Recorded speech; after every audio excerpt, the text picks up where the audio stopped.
Olá, bem-vindos, bem-vindas ao programa Mentes Criativas.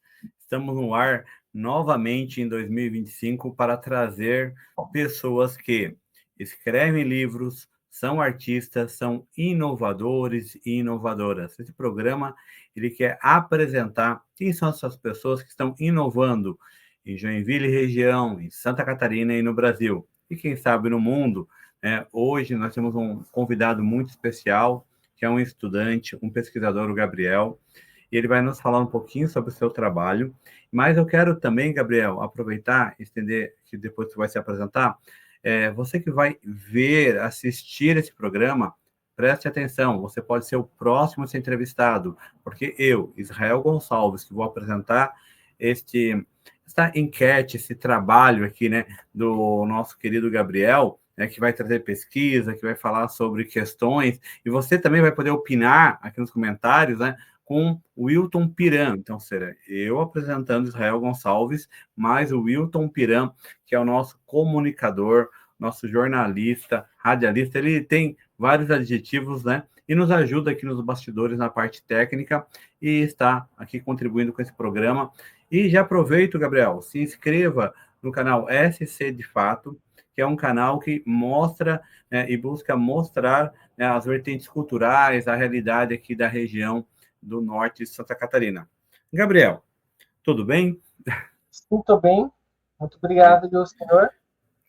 Eu estou bem também. Gabriel, você vai fazer parte do nosso livro que eu estou organizando junto com outros mestres doutores do livro, né? Educação Contemporânea, Experiências Didáticas, né? Então, essas experiências são as práticas, né? E teu artigo contempla essa ideia de uma prática.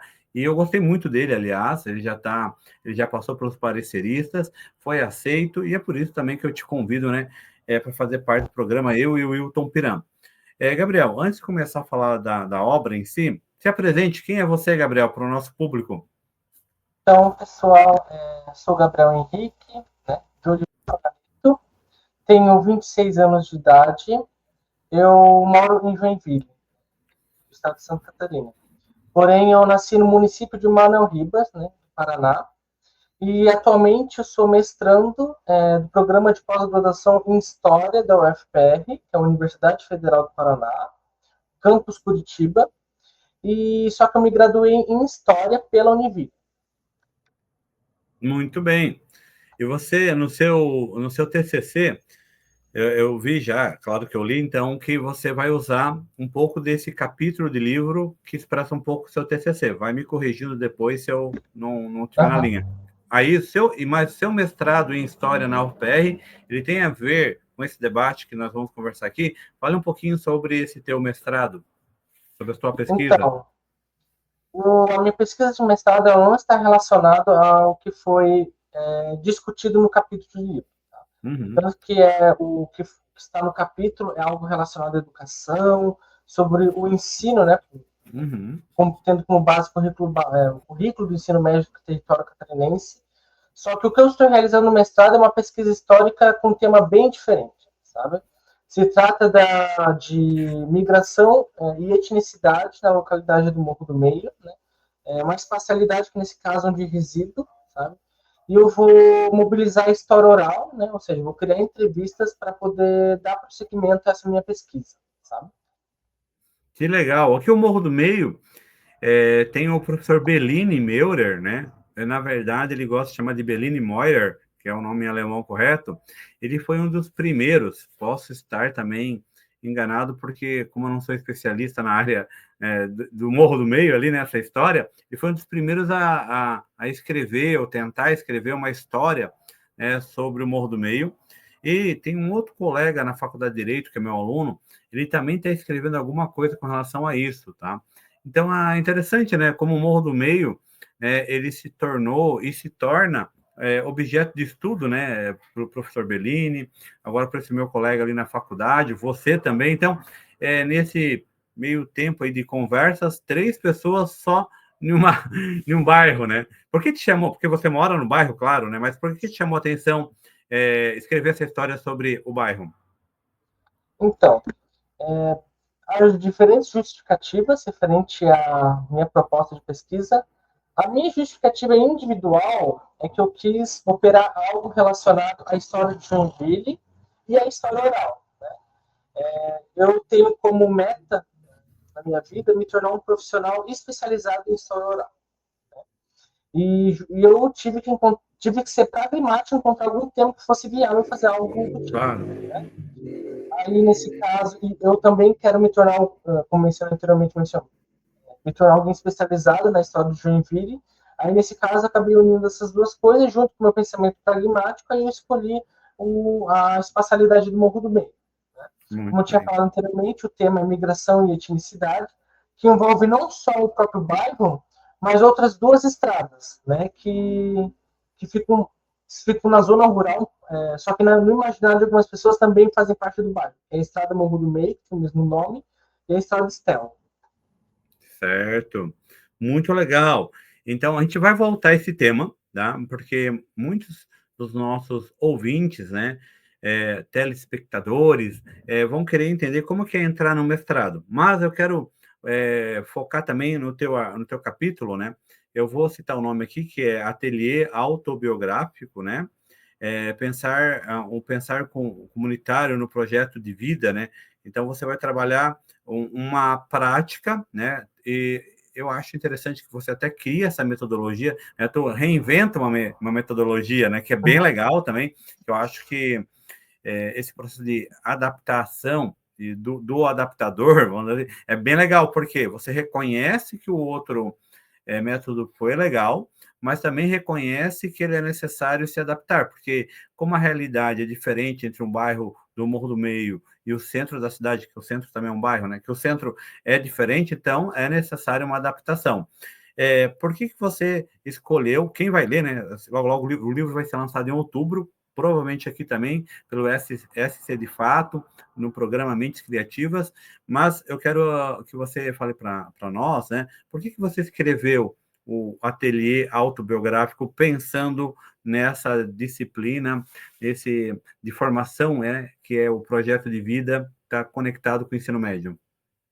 Então, tudo começou no meu curso de graduação em História, lá no Univille. Eu acho que eu estava no quarto ano, e havia o componente, né, de saberes históricos do currículo escolar. E uma das alunas do programa de pós-graduação em Patrimônio Cultural e Sociedade da Univille, ela estava precisando realizar um estágio em um dos componentes. Né? E o selecionado foi exatamente esse daí que eu acabei de mencionar. E, se eu não me engano, eu acho que o ateliê autobiográfico estava relacionado à pesquisa dela, sabe? Não sei muito bem dizer se estava relacionado com a educação, alguma coisa referente ao ateliê autobiográfico eu acho que tem, sabe? E ela aproveitou isso para colocar para ensinar para a gente o que é o ateliê autobiográfico e como proposta, né? Ela passou o exercício de pensarmos o projeto de vida, né? Por meio desse ateliê autobiográfico. Aí eu idealizei o pensar comunitário. Né? Vários colegas, meus colegas, cada um teve as suas ideias, né? Aí eu tive essa, inclusive não foi só para o projeto de vida, também podia utilizar o ateliê autobiográfico para o componente curricular de história, né? Porque a graduação em história também. Só acabei escolhendo o projeto de vida, porque isso também foi muito discutido no componente curricular, né? Lá da graduação. E uma coisa que eu observei é que, por mais que possamos ser críticos ao novo currículo, à BNCC, havia pouco pragmatismo, sabe? No que se diz respeito ao pensar o projeto de vida. Né? Então, eu resolvi ser pragmático e unir aquilo que tanto se falava, né? Que o projeto de vida ensina individualismo, e falar agora, só que inverter isso é falar de um pensamento comunitário. Né? De que, inclusive, o currículo base da história catarinense ele tem 3 focos, né? E um desses é justamente a questão comunitária. Então, eu baseei minha escrita nessa questão comunitária e criei esse método adaptado ao ateliê autobiográfico comunicado no capítulo de livro. Certo, muito bem, ótimo. Então, essa tua experiência, né, de escrever um capítulo de livro, vem desse fato, né, de uma doutoranda fazer ali na sala onde você estava, na graduação, essa experiência com você. Então, tu adquiriu esse primeiro contato de fato nessa experiência. A partir dela, você começa a pensar esse teu capítulo, até por causa dessa questão lacunar, uma prática, eu concordo contigo. Os textos, né, de formação itinerante, como é o projeto de vida, muitas vezes eles estão meio deslocados da realidade, até mal escritos, e às vezes é até inviável. Por quê? Porque você acha que acredito que já deu aula também, a gente não conversou sobre isso, mas assim, uma coisa é você ter um projeto num papel, outra é uma sala com 30, 40 alunos desmotivados, que a gente tem que motivá-los, tem que trazer dinâmicas, tem que trazer ferramentas, e acredito, né, e tenho certeza que essa dinâmica, né, esse projeto autobiográfico vai com certeza trazer essa motivação também. E aí, como é que foi esse processo da parte do ponto de vista teórico, né? Quem te embasou? Como é que se embasa um projeto desse? Por quê? Porque quem está nos escrevendo, quem está nos assistindo, né, vai querer escrever, né? E muitas vezes eles não sabem como começar. Por quê? Porque você teve uma prática. Eu quero escrever sobre essa prática. Como é que começou essa parte de busca de teóricos, de pensar os textos? Lá no capítulo você cita alguns autores. Então, além, tudo começa com a própria ideia, é claro, né? E depois vem a nossa experiência de estudos. Nesse caso, as referências que eu usei, né, no que diz respeito ao autobiográfico, foram todos passados naquele componente curricular pela doutoranda. Ela apresentou as referências básicas, né? Só gostaria de fazer uma pontuação, de que meu primeiro contato com a teoria autobiográfica não foi no componente curricular, foi no ano de 2020, com a professora Raquel. Ela aplicou o material autobiográfico, só que teve que ser interrompido, né, porque a gente estava no início do curso e eu tinha recém entrado, né, e veio a pandemia da Covid-19, aí ele teve que ser interrompido, era presencial, né, só que daí não dava, não, era inviável fazer, né, de maneira virtualizada, então daí o ateliê não foi concluído. Mas aí eu tive uma segunda experiência, que foi também de uma pesquisa de doutorado, só que de outra pessoa, acho que foi o Felipe, o nome dele, eu tive uma segunda experiência de fato. Né? Só que a primeira a ser concluída. Que ele pesquisou experiências do que respeito a por que você escolheu ser professor de história e qual é o que você pensa sobre direitos humanos. Né? Essa foi a pesquisa do Felipe. Eu participei desse ateliê autobiográfico, né? Foi a minha segunda participação. Aí estava relacionado à minha presença no Programa Institucional de Bolsas de Iniciação à Docência, né, que é algo da CAPES, né, que é a Coordenação de Aperfeiçoamento Pessoal de Nível Superior. Aí veio a terceira a minha experiência, né, e a segunda completa, que foi com aquela doutoranda lá que diz respeito ao capítulo em questão. Né, que agora também falava sobre experiência formativa, né, com ser professor de história, mas também estava no contexto de discussão sobre o projeto de vida. Então, como cheguei aos teóricos, foi justamente por ali, no que se refere à teoria autobiográfica e às referências que a doutoranda me passou, só que no que se refere à discussão sobre currículo base e sobre educação, também ocorreu só que em outros componentes curriculares. Né? Aprendi com a professora Brígida, um pouco com a professora Cristina, mas principalmente com a professora Brígida, que ela deu o componente, foi uma das professoras do componente curricular de políticas públicas de gestão escolar. Né? Então, é obrigatório você saber sobre o currículo base, sobre o BNCC, além de outras práticas que a gente vai tendo, a gente curricular metodologia de ensino de história, e outros que a gente tem que saber mobilizar os currículos, tá? Isso inclui a BNCC e o próprio território de Santa Catarina, né? Aí, quando eu me tornei voluntário do programa de residência pedagógica, aí muito mais do que saber a parte teórica, é você botar a mão na massa e aplicar o que você colocou na sequência didática, né? Então, o que me fez realmente pensar nesse projeto de vida, de fato, foi residência pedagógica, que pode me proporcionar métodos, né, viabilizar métodos de aplicar isso em sala de aula. Né? Não sei se eu fui claro, se foi confuso. Olha, como assim? Eu sou suspeito porque eu li o texto, né? Então, quem está nos ouvindo provavelmente não teve a leitura. Mas, deixa eles perguntarem aqui nos comentários. Esse vídeo vai vai repercutir, né? O Piran, que é um dos apresentadores do programa, também vai compartilhar. Então, se tiver dúvida, eles vão fazer e você vai poder responder. Eu acho que isso é legal do programa, né? Os Mentes Criativas, a ideia é conectar pessoas também, né, Gabriel? Deixa eu te perguntar uma coisa mais prática agora, né? Então, por quê? Porque a gente fez todo esse preâmbulo, né, para as pessoas entenderem de onde surgiu a ideia. Ok. Agora, vamos para um detalhe, vamos para, como você falaste, né? Mobilizar e aprimorar a questão dessa dinâmica, desse processo. Como começar o ateliê? Claro que você vai falar aqui, isso está lá no projeto, tem os QR Codes, está bem legal, né? Dá de modelar, eu acho que essa palavra é correta, modelar o teu ateliê para outras questões, em outras situações, para outras séries, né? Mas vamos lá, eu quero começar o ateliê. Como é que eu começo? Os materiais? Qual é o processo? As etapas? Resumidamente, claro, mas para o pessoal ter uma noção. Então, tudo começa ensinando que é o próprio ateliê autobiográfico. O ateliê autobiográfico, nesse caso, é um espaço, sabe, de formação e de reflexão biográfica, onde os participantes, né, agora, o contexto para os participantes serão os alunos e o próprio professor ou professora. Né? Eles vão ter que conhecer uns aos outros.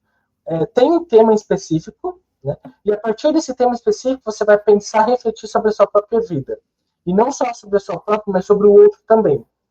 Inclusive, uma das etapas do ateliê autobiográfico é você reescrever a história do outro, e você vai reescrever a partir da primeira pessoa, como se a história do outro fosse a sua também. Né? Em síntese, tudo começa ensinando que o ateliê autobiográfico, e aí propondo um contrato, tá?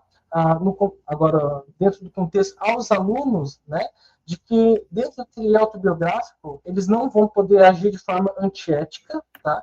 Que contas narrativas que serão apresentadas pelos seus colegas do ateliê, eles não vão poder agir de forma agressiva, nem de escárnio, ou qualquer outra coisa que haja com juízo de valor, né?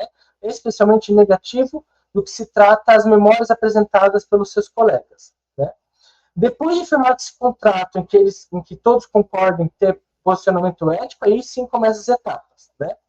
Aí tem o tema central, nesse caso meu tema central é sobre o pensar comunitário na sua própria vida, aí cada um vai ter que escrever como se fosse um pequeno texto, ou conforme as circunstâncias, vou usar outro método, como desenho, por exemplo, para poder pensar a sua própria vida no que se refere às práticas comunitárias que teve no decorrer de toda a sua trajetória. Né?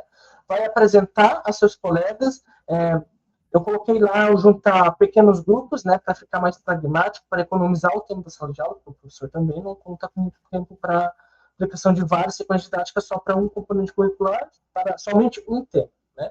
Então, dentro de um próprio grupo, os alunos comunicam as suas experiências de vida com base naquele tema, né? E os alunos vão dialogando, apresentando novas perspectivas. No final do processo do ateliê autobiográfico, o professor ele vai fazer como se fosse um balanço, né? De como foi a experiência de cada um, de participação, né? Se teve novas perspectivas, se conseguiu reelaborar suas próprias memórias, né? Alguma outra pergunta? Sim. Para quem se destina? Para sexta, sétima? Claro, o ensino médio, né? O itinerário. Mas pode ser aplicado para o fundamental? Acredito que com uma adaptação dá, né? O nono ano, provavelmente. Por exemplo, como o componente curricular de projeto de vida é para o ensino médio, então é direcionado a professores do ensino médio. Mas, de certa forma, dependendo da flexibilidade da escola e do próprio professor, será possível aplicar no ensino fundamental também. Né? Só eu teria que pensar como, né? Porque se, por exemplo, no componente curricular de história, como é que iria ser feito isso, sabe? Mas com certeza ateliê biográfico em geral dá para aplicar no ensino fundamental também. Inclusive existem bibliografias que falam sobre isso, tá? Do ateliê autobiográfico no ensino fundamental e abordando alunos essa etapa. Ô, Gabriel, você fez, tá? Lá no capítulo, talvez, aí é uma coisa que a gente vai fazer uma diferença. Lá no capítulo, isso tu não desenvolve, né? O que significou, não desenvolve assim de forma mais vamos dizer, profunda, até por uma questão de espaço, né? O capítulo, infelizmente, ele tem um espaço determinado. Mas fazer uma pergunta que só quem vai ouvir aqui a live vai captar, né? O que impactou para você o ateliê? Como pessoa, como profissional, né? Qual foi o impacto para você? Claro que eu acho que um impacto teve, né? Porque você Uhum, escreveu sobre isso, né? uhum.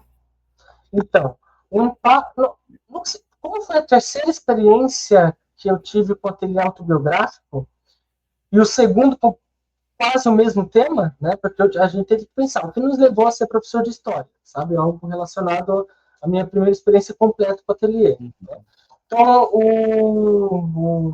minha terceira participação não foi muito impactante, mas se refere à transformação de minhas memórias. Né? Ela foi impactante no que se refere a pensar a escola. Né? Isso foi impactante e a pensar o próprio currículo e o componente cultural do projeto de vida. Porque antes desse terceiro ateliê que eu participei, eu não sabia muito, né, não tinha muitas ideias de como pensar esse componente curricular do projeto de vida, porque no Estado de Santa Catarina é componente curricular, não tem uma transversal, né? Pelo menos aqui, quando a gente fala desse território. Aí eu tive a oportunidade de pensar isso, sabe? E pensar isso a partir de minha própria experiência, a partir disso e a partir de como eu penso politicamente o projeto de vida, sabe? Eu penso de uma forma mais pragmática, crítica também, mas também pragmática. Né? É simples assim, o que eu acabei de falar agora, não teve muito impacto frente à reelaboração das minhas memórias, como eu falei anteriormente. Claro, Bem claro. comum. Sim. E você no trabalho também, então, uma outra pergunta que eu quero te fazer, que não fiz, não tem como fazer ali no texto, né? Eu acho que não caberia ali, né? Também no texto é o seguinte, tu faz uma escusa, né, da criticidade, porque aí tu chama, eu lembrei isso porque tu mobiliza esse vocabulário agora no final da tua fala, né? Essa crítica a esse itinerário informativo, né? Porque ali a ideia não é fazer crítica, mas sim, Uhum. né, acrescentar uma dinâmica, né, um projeto, Sim. né? Mas como você estudou isso, quais são as críticas que a gente pode ter? Eu também vivenciei, né, esse itinerário como professor e a gente podia trocar uma ideia, mas eu queria te ouvir um pouco, né, se há alguma crítica, o que a gente pode melhorar, né? Claro que podemos melhorar usando, né, o ateliê Uhum. autobiográfico, né? Uhum. Então, existem várias críticas no que diz respeito ao projeto de vida no cenário nacional. Isso é bem polêmico, porque é o seguinte: uma das críticas é de que o projeto de vida ele está baseado no pensamento neoliberal. Nesse caso, é um pensamento que valoriza muito o individualismo, pensamento que, de acordo com essa crítica, né, precariza as práticas de trabalho e coloca alunos, principalmente alunos de baixa renda, a aceitar, né, condições de trabalho ruins, né? E tentar adaptar o pensamento deles de que tudo é empreendedorismo e que só basta empreender para eles poderem melhorar de vida. Essa é uma das críticas, né, de que o projeto de vida tem base no neoliberalismo. Outra crítica, mas essa daí está incluída em algo maior, é de que os itinerários formativos eles tiram a carga horária de componentes curriculares básicos tradicionais, assim dizer, como história, como geografia, como língua portuguesa. Língua portuguesa até está um pouco melhor que história, porque ainda tem uma carga horária maior. Mas outros componentes curriculares, como sociologia, filosofia, sabe? Que tornam desobrigado em outros currículos, né? Não na rede estadual de Santa Catarina, mas outros currículos desobrigou. Né? Tira a carga horária para dar para os itinerários formativos. Essa é uma das críticas. Né? Nesse caso, eu diria que são essas duas principais críticas. As outras críticas, como por exemplo, como é que eu vou me virar na prática referente ao projeto de vida? Né? Como é que os alunos vão gostar disso? Porque, de fato, eu que costumo pesquisar na web e ver na web as reações de alunos referentes a esse novo ensino médio, porque o projeto de vida está relacionado a esse novo ensino médio, né? Já faz um Sim. bom anos essas discussões. Alguns disseram que não gostaram do projeto de vida, sabe? Que é simplesmente que na prática é algo vazio, né? Que é algo que não proporciona muito a pensar, que não proporciona muito a pensar na própria vida, sabe? O que se torna um pouco contraditório, né? Do que é exatamente esse é o foco, pelo menos em teoria, do próprio projeto de vida. Né? Concordo nessa parte, sim, porque como eu também lecionei uma parte do projeto de vida, assim, foi uma experiência bem breve, né? Eu abri mão depois, porque não tem sentido. É uma disciplina que, a princípio, é difícil de lidar, porque ficou, entre aspas, encher linguiça, né? Porque, assim, acaba...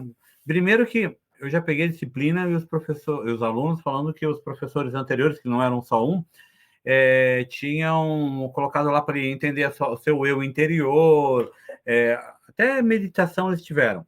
Então, eles não sei, eles também não viram muito sentido, eu também não vi. E eu acho que esse é um grande problema, né, desse novo ensino médio, é de ele...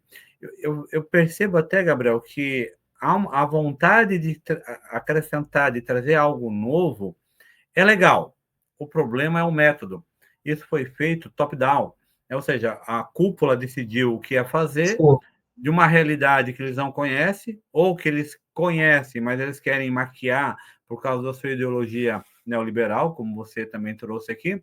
Isso acabou fazendo com que o ensino médio, que era para ter um upgrade, né, para ter uma essência um pouco mais realística com relação aos interesses dos nossos estudantes, ele acabou desmotivando, porque ficou uma carga maior por coisas que eles já criticavam, porque nós que somos professores de história, por que tem que ter história? Por que tem que ter isso? Por que tem que ter aquilo? Agora, por que tem que ter mais disciplinas que acabam não dando sentido, né?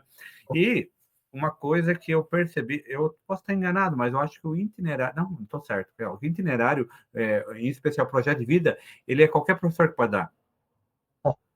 Ele é qualquer professor. Isso significa que é legal, mas o problema é que, assim, se todo mundo pode dar aula, ninguém dá. Né? Porque, assim, tipo, chega um professor de matemática, vai dar raciocínio lógico, você vem um professor de história, vai dar uma outra coisa, geografia outra. Então, ele acabou ficando assim, tipo, todo mundo é dono, mas ninguém vai cuidar direito, porque a gente vai ter as nossas disciplinas base para cuidar. Então, eu também percebo isso. Nesse sentido, o teu projeto é legal. Por quê? Porque só ele não bastaria, tá sendo bem sincero, mas ele, porque ele é eles são, até tu coloca lá, são 6 ou 8 aulas, Gabriel, ali, eu acho, de projeto. Agora eu me esqueci de quantas aulas coloquei. Mas assim, ou seja, vamos colocar um mês, né? Um mês de projeto. Ok, mas aí tem mais 10 meses, mais 9 meses, né? Então, teríamos que ter outros projetos. Então, essa disciplina ela poderia ser, né? Se a gente pensar ela como aceita, né? Via projetos, né? Via alguns projetos de aplicabilidade prática, né? Porque a parte teórica ele vai ter já em algumas aulas, né? Ou vinculada a algumas aulas, né? Essa é uma questão que me preocupou e me preocupa, né?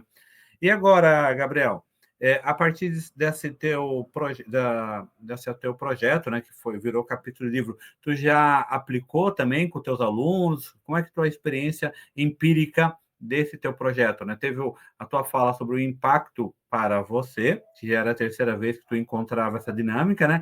Mas tu chegou a aplicar na sala de aula? Então, eu não cheguei a aplicar essa proposta em sala de aula porque eu não tive oportunidade. Tá. Eu não sou professor nem de escola privada, nem da rede pública. Nenhuma das redes públicas nesse caso, seja municipal, seja estadual. Como eu sou mestrando, eu não ia conseguir conciliar, nesse caso, um trabalho, praticamente, alguns dias nós trabalhamos, dependendo das aulas que se pega, sabe? Mas eu não ia conseguir conciliar independente disso, sabe? Como eu moro em Joinville, tem que me deslocar a Curitiba e tem que voltar para Joinville. Agora, as disciplinas estão 3 vezes por semana, tem que ir lá para a capital do Paraná para poder efetivar a minha frequência na universidade. Né? Em síntese, em resumo, eu não consegui aplicar, porém, a professora Letícia, que era uma das professoras daquele componente curricular, não foi só minha, ela enviou um dos objetivos dela foi enviar todas as propostas para escolas, para outras escolas, né? Então, se as escolas que receberam, se os professores que receberam aquelas propostas aplicaram, né, indiretamente eu estou relacionado a isso, porque a idealização foi minha, mas a aplicação direta foi de outro docente. Né? Certo. Infelizmente, provavelmente, esse feedback é difícil tu ter, né? Porque a escola teria que ter uma comunicação mais constante com o pesquisador, no caso, com a sua professora, né? Mas que legal, Gabriel. Agora, só para a gente retomar uma questão que mentes criativas, né? E uma das criatividades feitas é você fazer um mestrado, um doutorado. Como é que foi entrar, né? Eu lembro que esse teu teu capítulo de livro ele faz parte também ali da tua finalização do curso de História, logo tu já entra no mestrado, né? Como é que foi fazer o mestrado? Como é que foi entrar no mestrado em História? Então, difícil. Isso daí é uma pergunta que não é muito difícil de responder porque de fato é difícil, sabe? A parte mais difícil de responder, na verdade, essa pergunta é relacionada ao processo, sabe? Por quê? Porque eu tinha falado, eu quero ser alguém especializado em história de Joinville, especializado em história oral, né? E a primeira coisa que eu tinha que fazer é buscar fonte. Buscar fonte, correr atrás de fonte. Fui no arquivo histórico, corri atrás para saber de algumas fontes sobre o Morro do Meio, né? Até na caixa temática mexi, fui lá consultar os mapas oficiais, e os que abordaram, não que abordaram diretamente, mas que constavam a localidade do Morro do Meio sem a própria delimitação, porque o bairro ele só surgiu na década de 80. Né? Em algumas das fontes oficiais vai aparecer que ele surgiu na década de 90, mas isso, na verdade, é algo que eu... Assim, no âmbito acadêmico é algo que até inédito eu estou trazendo, porque oficialmente é falado que o Morro do Meio surgiu na década de 90, quando na verdade surgiu na década de 80, e isso não é comunicado, tá? Mas isso é para outra instância de ser comunicado. Tá? Enfim, tive que correr atrás de fonte, correr atrás de mapa, correr atrás de tudo que é tipo de coisa, e como eu quis basear a história oral, é claro, em potenciais participantes de pesquisa. Quem muito me ajudou foi o próprio Bellini Melra, tá? Que o senhor mencionou aí, né? E a Cida, né, que o senhor também conhece, né? Ela é uma das que residem aqui no bairro. O professor Belinoel, ele não tá mais residindo aqui no bairro Morro do Meio, né? Não sei há quanto tempo ele saiu daqui, não me lembro muito bem, mas ele falou, né? Mas desculpa, a Cida, né? Que ela é do... Conselho Tutelar. Conselho Tutelar, isso mesmo. Ela conhece muitas pessoas e ela me ajudou a levantar potenciais participantes, né? Inclusive naquelas próprias estradas que eu mencionei, né? Que é a Estrada Morro do Meio e a Estrada Estel, né? Porque agora eu conto com aproximadamente 12, na verdade, mais que 12 potenciais participantes de pesquisa e um total de 16 que eu elenquei no meu projeto de pesquisa. Sim. E no final de contas, eu tive que escrever tudo, né? Não foi só para o UFPR que eu enviei projeto, tá? No Cefet Morro do Bem, enviei para a UFSC. Só que quando eu passei na UFPR, eu tinha desistido de... porque, na verdade, eu já tinha desistido do processo da UFSC e ter continuado na UFPR mesmo, né? Mas não foi fácil, sabe? Não foi fácil, porque não é só a escrita, não é só sentar, né? A ideia apareceu e começar a escrever. Tem que ter um monte de coisa antes, tem que preparar, sabe? Principalmente quando se relaciona à história oral, né? Porque quando se trata de fontes documentais, né? Você vai no arquivo, procura e pronto, né? Agora, quando se trata de pessoas, né? De pessoas que são pessoas vivas, você precisa do consentimento delas, sabe? Você precisa do querer delas participar da sua pesquisa e do interesse, é claro, por consequência, né? E quando já consegue levantar tudo isso, aí sim você consegue escrever o projeto, sabe? E tem que sistematizar tudo, sabe? Tem que reescrever, aí tem que submeter, tem toda a documentação, a parte burocrática nesse caso, sabe? Que dá para dizer que a parte burocrática, assim, para algumas pessoas pode ser até complicada, mas a parte burocrática foi mais fácil, sabe? A parte mais difícil foi realmente o que foi anterior ao próprio projeto. Eu visitei as casas de todas as pessoas que eu elenquei lá no início do projeto, sabe? Visitei e perguntei e falei sobre a minha ideia, né, de pesquisa histórica, sabe? Todas consentiram, sabe? Felizmente, né? Felizmente as pessoas que eu visitei consentiram, sabe? E eu estou com a expectativa de que dê um ótimo trabalho de historiografia. Né? Que legal. Estou com a expectativa de que o mestrado seja defendido no início de 2027. Que legal. E dá de fazer, não agora, eu acho, depois até um documentário, né, sobre isso, porque essas memórias são vivas, né, e são frescas, então, assim, dá de mostrar, né, não apenas a parte documental, no sentido de uma fonte primária, mas na questão da imagem também, né, quem são, o tipo de características das pessoas, roupas, meio ambiente, até a questão meio ambiente no sentido de ambiente mesmo, de árvore e tudo, porque daqui 10 anos vai ter novas, como é que é? Né, novos bairros, novos loteamentos, né? E lembrando que o Morro do Meio está muito perto, ali de Aragua do Sul, que está perto de Guaramirim, que é a terra do nosso comunicador, o Wilton Piran, que faz parte desse programa, que é um dos apresentadores do SC de Fato, e aqui, né, de Mentes Criativas. Meu querido Gabriel, que legal, né? Eu digo para você que o mestrado, para mim também foi muito burocrático, tanto quanto o doutorado, mas vou falar uma coisa para você, não é para desanimar, mas assim, eu acho que é mais fácil entrar do que sair. Porque sai.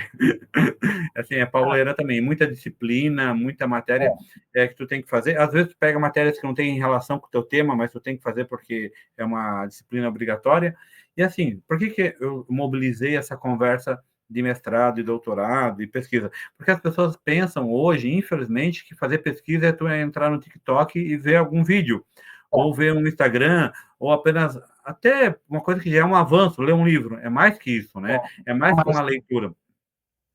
É uma relação com teorias, eu vou falar até no plural, né? Com teorias, com ferramentas de pesquisa, ou seja, com instrumentos de pesquisa, no caso, né? A história oral é um instrumento, né? Uma ferramenta de coleta, e mais, no final, a interpretação, né, dessa análise dos documentos mobilizados, né, tanto teóricos quanto empíricos. Então, é bem legal isso, é uma coisa que eu vivo disso também.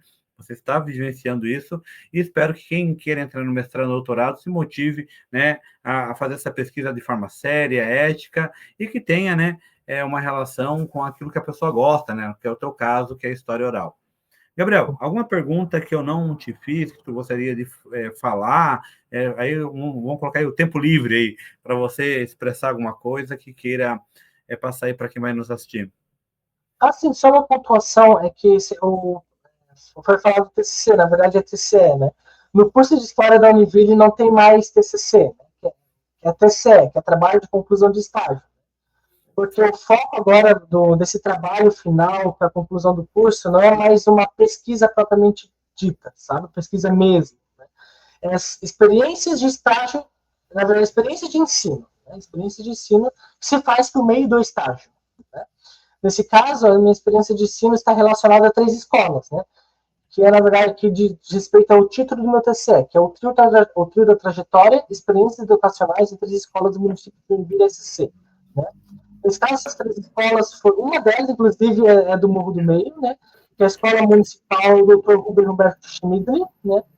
A outra escola é o Colégio Univille Joinville, e a outra escola é a Jorge Lacerda, né? Que fica lá no bairro Guanabara. Né? Essa do bairro Guanabara, na verdade, eu fiz por meio do programa de residência pedagógica. Né? E todas essas minhas experiências foram comunicadas nesse TCE. Né? E é só para pontuar, é TCE e não TCC. O TCC diz respeito a uma pesquisa, né? Aquilo que mais está aproximado ao que a gente faz no mestrado, doutorado, do que no TCE, que é mais um relato de experiência com embasamento teórico, é claro, né? Embasamento teórico sobre o que você fez no estágio de ensino. Né? Muito bem. É o TCE, né, que é a parte de ensino, porque em história, na Univille é só, não só, né, mas é a licenciatura, né, que às vezes tem um bacharelado, que já é uma outra vertente. Mas, Gabriel, muito obrigado aí pela participação. Eu e o Wilton Piran, né, que é o nosso comunicador aqui, que está na parte técnica também, agradecemos, né, a sua participação, e tenho certeza que o nosso público também vai gostar. Quem está assistindo, compartilhe as redes sociais do SC de Fato, Facebook, aqui o YouTube, participe da live fazendo seus comentários, dicas, dúvidas, estamos aqui à disposição, né, Gabriel, para continuar discutindo esse projeto. Logo estaremos aqui também novamente com o lançamento do livro, que é Educação Contemporânea, né, e Experiências Didáticas, e o Gabriel aqui vem demonstrar, né, uma ferramenta para essa experiência se tornar mais saborosa, mais útil e com sentido. Gabriel, muito obrigado. Espero revê-lo aí num bate-papo novamente, ou aqui no SC de Fato, ou escrevendo mais um capítulo de livro no futuro. Um forte abraço e até mais. Muito obrigado, tchau. Agradeço muitíssimo.